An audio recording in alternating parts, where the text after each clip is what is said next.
Number 1. Progressively overloading.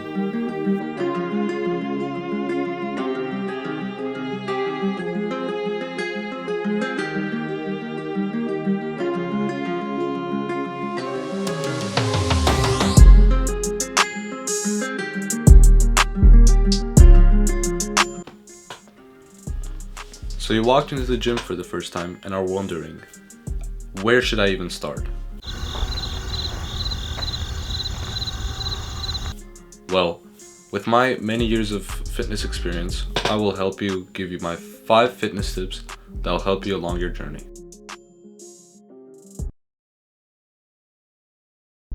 This is key in getting to any goal that you want in the gym. This will be key. Progressively overloading basically means that you have to increase the sets at which you're doing it, your workouts, reps, or the weight of the actual bar or dumbbells, whatever you're using. So let's say one day you do a bench press, 50 pounds for 10 reps, let's say.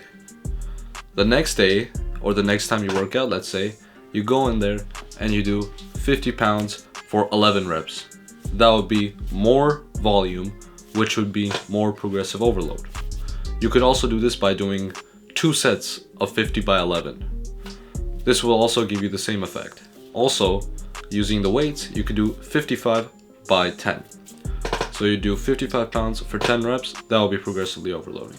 Personally, I would suggest you not to progressively overload on the isolation exercises. If you can, go ahead, but it'll be much tougher to do so. So I would suggest using the same weight for whatever you're doing for a significant amount of time, and then going on when it's getting like really easy. So isolation exercises would be like tricep pushdowns, bicep curls, stuff like that, where it's only targeting one muscle.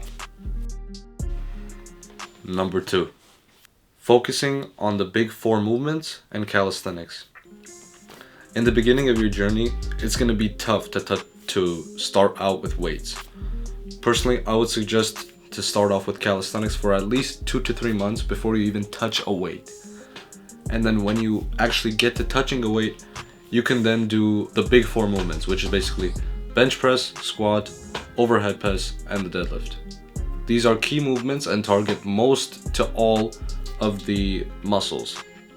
Only a few muscles are not targeted. You do isolation exercises to make up for this, but for the most part, I would suggest focusing on the big 4 compact movements and doing calisthenics as well as your weight training. If you combine calisthenics and weight training, you'll be at a much more significant strength level, and entire hypertrophy will be gained, and so will strength.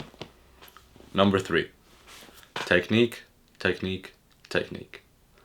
I cannot emphasize this enough. You need to focus on technique in the beginning of your journey.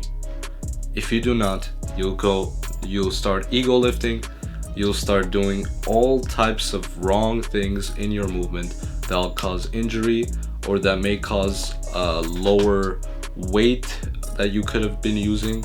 Let's say on the bench press, you don't arch.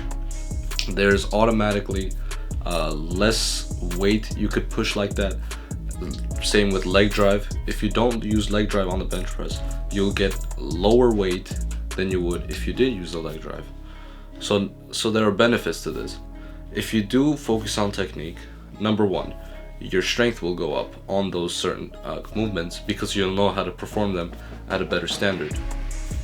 Number 2, the chance of injury is way less if you do focus on technique. Especially at the beginning of your journey, I cannot emphasize this enough. Number 4, the importance of water.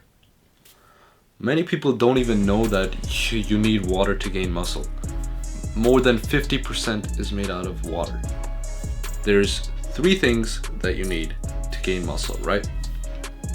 You need protein, you need damage to your muscles, so that would come in the form of working out, and you would also need water. If you don't have water in your system, then that's going to be a problem when you start trying to gain muscle. You can be dehydrated and gain muscle. It's possible, but it's not the most efficient way of doing it. If you do indeed want to gain muscle and gain strength for that matter, drink a ton of water. This is extremely important. Going along with the protein, at least a gram of body weight would be a good standard to have for the protein, and then obviously work out at a certain frequency that you want to work out, and be strategic so that when you rest, protein and the water can go in your system and you can gain some muscle during each break of working out. Tip number 5, and if not the most important tip: focus on intensity over volume. So what do these terms even mean? Well, intensity means how hard you're pushing yourself, the intensity at your workouts. So if you go really hard and your feels like when you bench press, you're gonna have more intensity. And volume would be the sets, reps, and weight combined. So if you multiply the weight, sets, and reps, you would get the volume. If you focus on volume too much and you don't push yourself in the gym, you are not gonna gain strength or muscle for that matter. You will gain, sure, a little bit here and there, but overall for your entire career, this is not going to be a good strategy. I would personally suggest to start off focusing on intensity so that you know what that feels like. Go to failure on every single exercise. Try going to failure at least. Take large breaks if you need to. Take those large breaks, because that'll be important. You take 3-minute breaks, 3 to 5 minute breaks, and then you'll be able to smash out huge 3 rep maxes or 10 rep maxes. I would love that for you. If you focus on the intensity over volume, you will already know what that feels like and will be acclimated to it. And your biceps, your triceps, all the muscles in your body will feel this intensity and will grow according to that intensity, right? Of course, this has to be with the water, the protein, and working out to gain the muscle mass. One last bonus tip that I would like to give you is to track your progress from the beginning. Please, please, please, please, don't be scared to look in the mirror, naked, and take a picture. That's the only way you're gonna know how you progressed fully from your entire journey. This is something that I neglected in the beginning. I do not have a picture of me when I was first starting out. This was indeed a problem because I could not figure out, was I gaining? What was I doing? I had no aim. So please, please, please, take some pictures, take some progress pictures, once a week, twice a week, or however long you want. You need to at least take pictures at certain points during your months. If you do not, you'll not know if you're making progress or not. Be that muscular.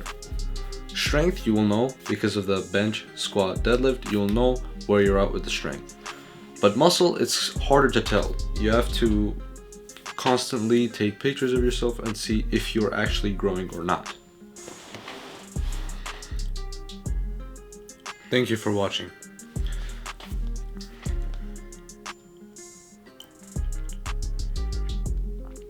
Thank you for watching. Thank you for watching. I'm gonna release my site called albertpogho.com really soon. There I'll have fitness classes and I'll also have some self-improvement classes in there. So once that comes out, I'll let everybody know. Working on a few more tweaks on it, but almost here. Thank you for watching again. Put down in the comments what video I should make next. Like, subscribe. Thank you very much.